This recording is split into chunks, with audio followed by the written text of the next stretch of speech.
Hey everyone! In this video, I'll show you how to add the shake to reveal Instagram story effect using a simple hidden photo trick. Let's get started.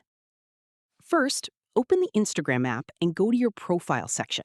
From here, tap on the plus icon to create a new Instagram story. Now, select or take the photo you want to use. This will be the image that gets revealed later. Next, tap on the sticker icon in the right-hand corner. This opens all Instagram story stickers like polls, GIFs, and more. Now, look for a sticker called Frames. This is the key feature for creating the shake to reveal story effect. Tap on it, and it will open your gallery. Now select the photo you want people to reveal when they shake the story. Once selected, the image will be added as a hidden frame inside your story. You can also add text, captions, or emojis if you want to make it more engaging. Now, share your story.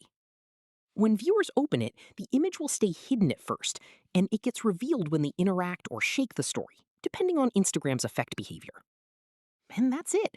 You've successfully created a shake to reveal Instagram story effect. If this helped you, don't forget to like and subscribe for more Instagram tricks and viral story tutorials.